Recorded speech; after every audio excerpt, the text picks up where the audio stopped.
Welcome back. Airbus saying it's confident it can increase deliveries in the second half of the year with a strengthened supply chain. The U.S. and the EU coming to some terms on tariff exemptions for aerospace. Joining us this morning, Phil LeBeau, along with the CEO of Airbus. Hey, Phil. Hey, Carl. Guillaume Faury, CEO of Airbus. Thank you for joining us today. Carl set us up there talking about your expectations to deliver around 820 aircraft this year. You've got to really hit the gas in the remainder of this year in order to hit that target. Why do you believe you can do that? Well, first because we are on track on production of aircraft, but we miss engines. So we are producing what we call gliders, meaning aircraft fully finished but without their engines. And when we combine what we have delivered already and the aircraft which are waiting without their engines, we're on track. But we need more engines in the back end of the year. So all our attention will be on engine deliveries from both CFM and Pratt & Whitney, but they're telling us that they will be able to deliver what we need. So we remain positive for the back end of the year and on the target of around 820. When we've talked with Larry Culp at GE Aerospace, he's talked about their growth and the efficiencies they're driving in to produce more engines.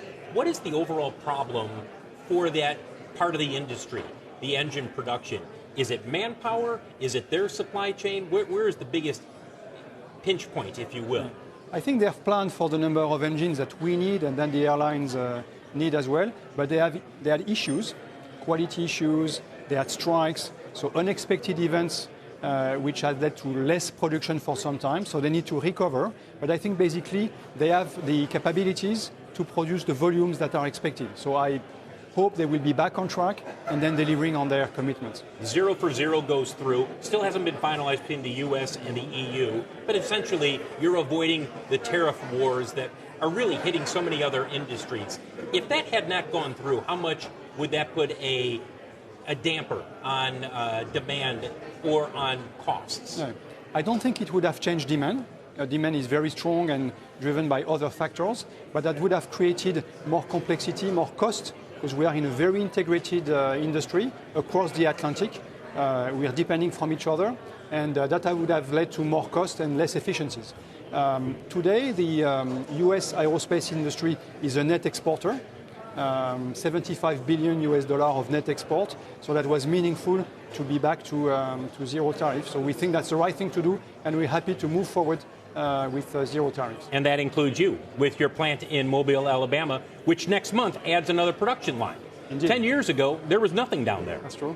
Yeah, it's a very successful story. We're very happy with what we're doing in Mobile, Alabama. We started Greenfield 10 years ago. Now we produced last year and we delivered 91 aircraft, Airbus aircraft, mostly to the US, but also overseas. And we're adding a new FAL later this year. So we will have a capacity of production in Mobile, Alabama of around 200 commercial aircraft. So that's huge. And that shows how much committed we are to the US and we like producing here.